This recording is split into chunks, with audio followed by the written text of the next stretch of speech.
Welcome to another edition of The Angry Artist. All right, I'm going to come up with a different goofy moniker every time because I can't decide on one. Today we're going to talk about a very important subject, drawing with sticks. Okay, I think it's a critical step in improving your drawing ability to start to draw with your shoulder muscle. Most of us learn to draw on a flat table on the heel of our hand.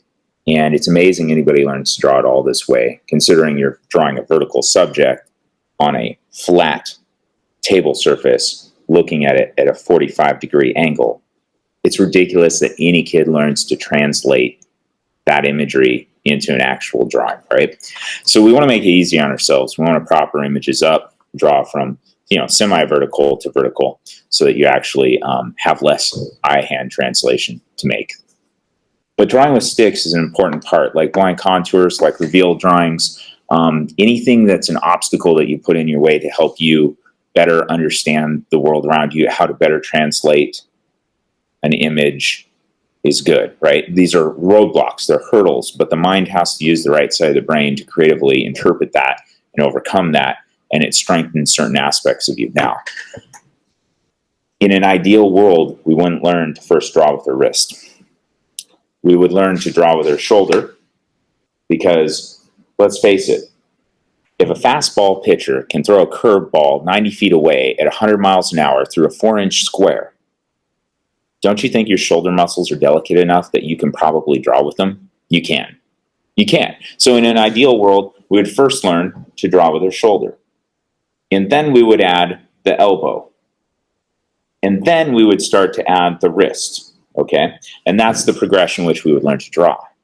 But because most drawings are small and people start out like this with their drawings, you don't necessarily progress very fast. And that's why I say that stick drawing or extension drawing is a really, really important step to becoming a good artist. So let's look at what like painters do, for instance. Okay, so here's a painting I have up. I'm working on this forever. Most paintbrushes are built long so that you can grab the back half of the paintbrush.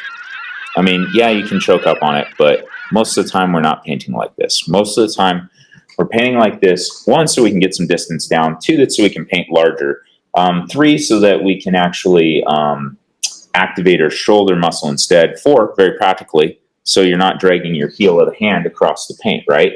If I was to do some fine detail, and let's take a smaller brush, I would use my pinky to prop it up against the canvas to help me brace, and so I could do some fine detail so that I wouldn't actually be smearing paint all over the place. So it's a very practical reason that drawing with extension, there's actually drawing extenders that you can use.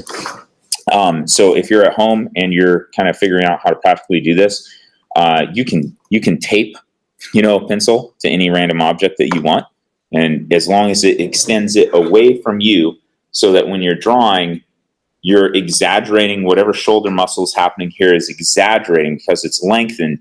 A little tiny move is going to make a lot bigger line out on the far end of it. That's really important. And actually, if you draw with extenders, so you can actually buy an extender for a pencil and it just lengthens it out, or you can tape it to a stick or whatever. When you're drawing from a distance like that, it fine-tunes your muscles to realize like small movements into bigger movements or bigger lines. And when you go back to actually drawing normal, you have a little better grasp of how to draw confidently and quickly.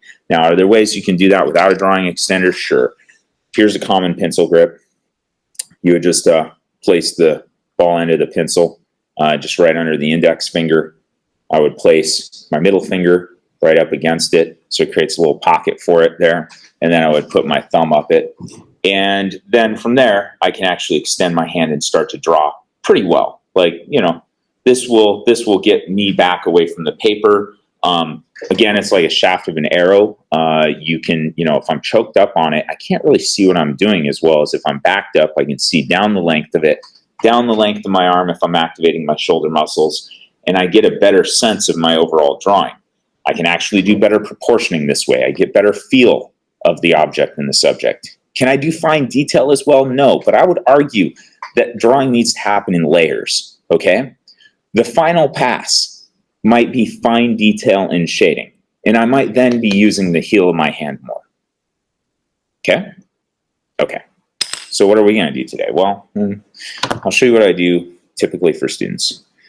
I get a long stick, marker, and I have them draw with it extended. There's a couple different grips and holds that you can use.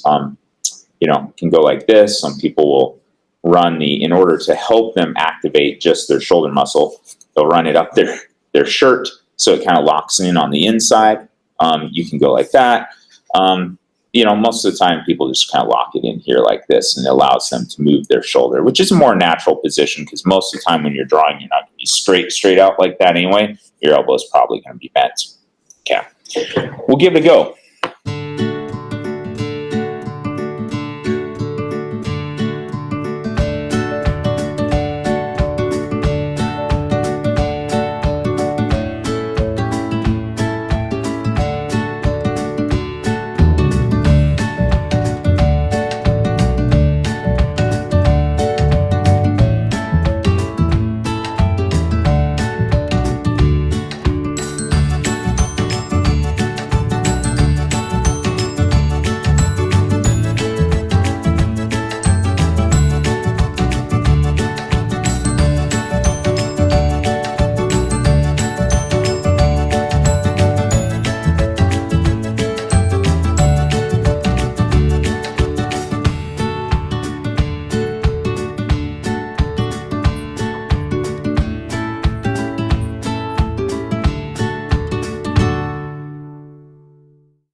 Another piece of angry art finished.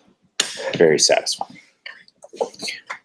As you can see, I mean, it's goofy. And obviously, you know, some of you are going to be able to put in more detail.